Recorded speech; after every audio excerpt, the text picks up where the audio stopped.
തുടരുമെന്ന് പറയുന്ന സിനിമയും ഒരു കണക്കിന് നിശബ്ദമായെങ്കിലും സംഘിക്കൂട്ടങ്ങളെ കടന്നാക്രമിക്കുന്നു എന്ന് പറയാതെ വയ്യ. കാരണം അവരുടെ ഒരു ഹാൻഡിലുകൾ ഇങ്ങനെ ഇതിനെ കണക്ട് ചെയ്യുമ്പോൾ തുടരും ഇറങ്ങി ആദ്യ ദിവസങ്ങളിൽ നിങ്ങൾ ശ്രദ്ധിച്ചിട്ടുണ്ടെങ്കിൽ അറിയാം, ആ പടത്തിന്റെ റിവ്യൂവിൽ ആ പടത്തിന് പോസിറ്റീവായി റിവ്യൂ ഇടുന്നതിന്റെ എല്ലാം താഴെ വന്ന് കുത്തിയിരുന്ന് കമന്റ് ഇട്ടിട്ടുണ്ട്, സംഘപരിവാർ BJP കൂട്ടങ്ങൾ തുടരും, മോശം പടം, വളരെ മോശം പടം, രാജ്യദ്രോഹിയുടെ പടം എന്നൊക്കെ. പക്ഷെ നമ്മൾ വോക്സ് തന്നെ കഴിഞ്ഞ ദിവസങ്ങളിലൊക്കെ പറഞ്ഞ പോലെ തന്നെ തുടരുകയാണ് അതിന്റെ വിജയഗാഥ എന്നുള്ളതാണ്.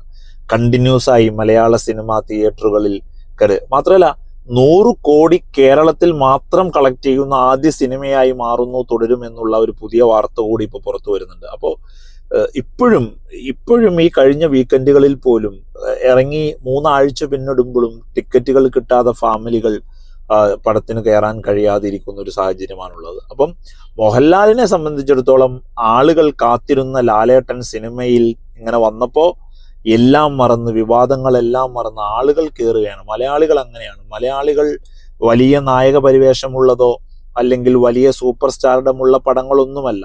മലയാള സിനിമാ പ്രേക്ഷകരുടെ ഒരു ആംഗിൾ മാറിയിട്ട് കാലത്രേ.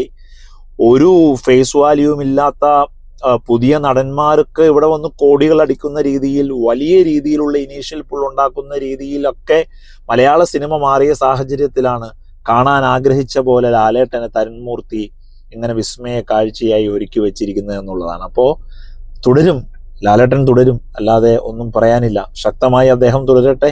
മലയാള സിനിമയിൽ മോഹൻലാൽ എന്ന ആ ഒരു സ്റ്റാർ അതങ്ങനെ തന്നെ നിൽക്കേണ്ടതാണ്. കാരണം സൗത്ത് ഇന്ത്യയിൽ തന്നെ ഏറ്റവും വലിയ വിപണന മൂല്യമുള്ള ഒരു സ്റ്റാറാണ് മോഹൻലാൽ എന്ന് ഒരിക്കൽ കൂടി തെളിയിക്കുകയുമാണ് അദ്ദേഹം.